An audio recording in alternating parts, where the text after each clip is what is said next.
If you were like so many people in the world, you have one or several, like me, several degrees that are essentially useless to you.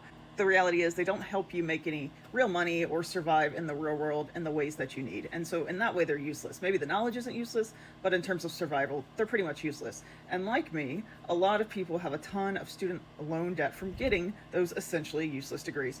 And it's not that we didn't get grants and scholarships. It's not that we didn't earn those things. It's not that we didn't pay for some of it ourselves. It's just that the reality is no matter how well you do and no matter how much you work during school, I worked through all of my schooling, you need more money. So most of the time you end up in a lot of student loan debt, as I have. Now the problem there is useless degrees plus student loan debt. Obviously you don't have enough money to pay the student loans back as quickly as you were supposed to. So, every year or two I get a notice from my student loan providers and they tell me it's time to reapply for your income driven plans. And income driven plans are just different plans available that are based on the reality of your actual income and not just what your student loan debt looks like. Because the reality is, if I paid the way the loans wanted me to pay my student loans, I would be paying thousands of dollars a month. And just rent these days can be thousands of dollars a month. So it's not really feasible. So most people in my situation end up on income driven plans. So you have to reapply every year or two for these income driven plans. Unfortunately for me, and I'm sure many other people, in the midst of our DT era, it was time to reapply for an income driven plan. I was already on one. I've been on one for quite a while. I just reapply every 1 to 2 years as I'm supposed to. And I pay what I am able to afford to pay, essentially, which is not a whole lot, I'll be honest. Because of DT's drama and the fact that the federal government is being shut down in almost every area and capacity, specifically for this issue, I'm thinking about the Department of Education.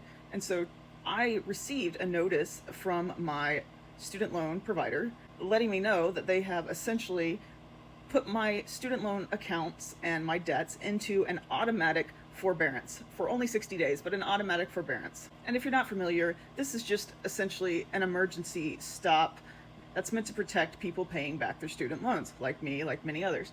And the reason that they had to put my account into an automatic forbearance is because of DT's drama and the shutdown of the Department of Education.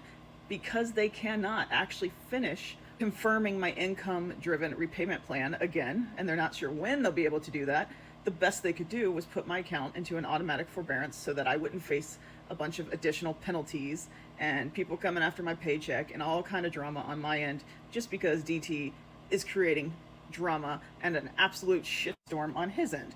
This is right now more of an annoyance than anything, but I'm not an idiot, and I see that this is very realistically potentially a huge problem for me and many people like me who are in the same situation. Because what's going to happen is if we can't get our income driven plans reconfirmed, we are sitting here looking at thousands and thousands and thousands, hundreds of thousands for some people, of debt that we are not in a position to pay back at the rate that is expected, which is often, like in my case, thousands of dollars a month. It's just not realistic.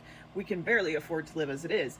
Throwback to the useless degrees I was mentioning in terms of survival in our particular world and our particular economy. If you're looking for ways at the more individual level that the things DT is doing affect real people who are just trying to live their lives and trying to survive and trying to raise their kids like me, you can look no further than this particular explanation, this particular example. And I think it's important that we keep putting that out there for people, that as we have these individual examples of how DT's madness is affecting our individual lives in negative ways, I think more and more people than are already kind of seeing the light are going to realize what a dangerous position we've gotten ourselves in.